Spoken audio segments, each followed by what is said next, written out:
Bienvenue dans l'émission Ose ta différence.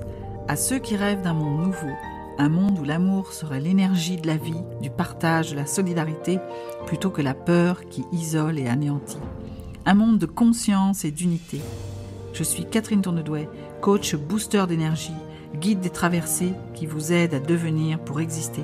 Avec ce podcast, je vous donne rendez-vous tous les lundis matins pour vous offrir un espace d'inspiration avec des clés, des réflexions, des témoignages. Il est temps de bouger, le monde t'attend. Ose ta différence pour faire la différence. À tout de suite.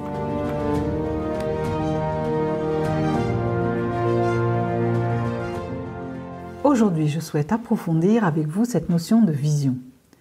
Comment vous voyez-vous dans 10 ans, 5 ans ? Et quel impact dans 1 an, du coup, sur votre vie ? Tout comme un GPS qui vous demande votre destination pour pouvoir vous indiquer le chemin, savez-vous où vous souhaitez aller ? J'ai lu cette citation dans le livre « Devenez qui vous êtes » de Nicolas Proupin et qui dit « Tous les chemins mènent à Rome, mais certains chemins sont tellement longs qu'il faut plus d'une vie pour y arriver. » Alors quelle énergie sera votre moteur pour continuer ce chemin, si long soit-il ?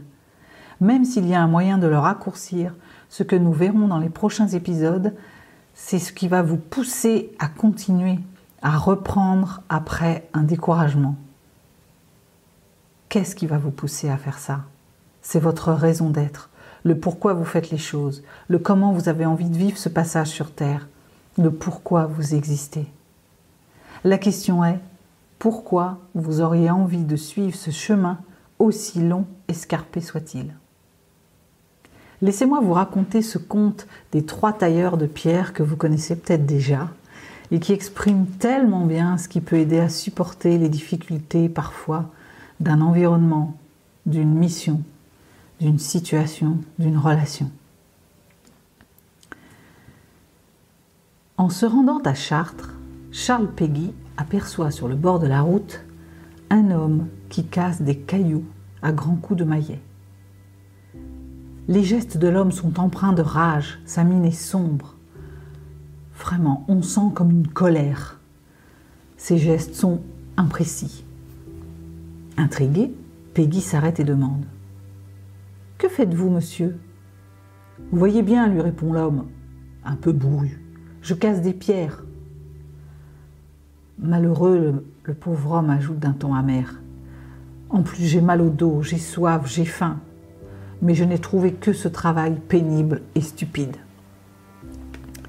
Charles Péguy continue son chemin et un peu plus loin, il aperçoit un autre homme qui casse lui aussi des cailloux.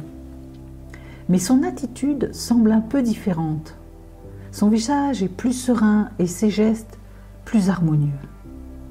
Alors il lui demande « Que faites-vous, vous, monsieur ?»« Je suis casseur de pierres. C'est un travail dur, vous savez, mais il me permet de nourrir ma femme et mes enfants. » Reprenant son souffle, il esquisse un léger sourire et ajoute « Et puis allons bon, je suis au grand air, il y a sans doute des situations pires que la mienne. » Charles Péguy s'en retourne et continue son chemin. Et plus loin, il rencontre un 3e casseur de pierres. Et là, son attitude est totalement différente. Il affiche un franc sourire, il abat sa masse avec enthousiasme sur le tas de pierres. Pareille ardeur est belle à voir. « Que faites-vous » lui demande-t-il. « Moi, répond l'homme, je bâtis une cathédrale. »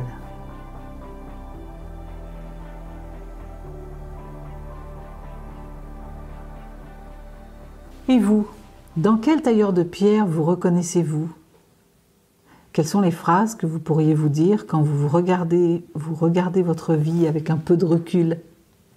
Quelle est votre cathédrale ?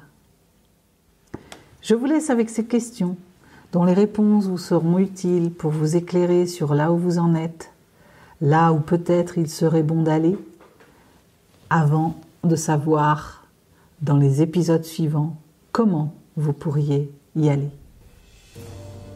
J'espère que vous avez apprécié ce conte et qu'il vous aura inspiré. Je vous invite à liker, partager, commenter ce podcast. Je vous souhaite une bonne semaine, portez-vous bien et à lundi prochain.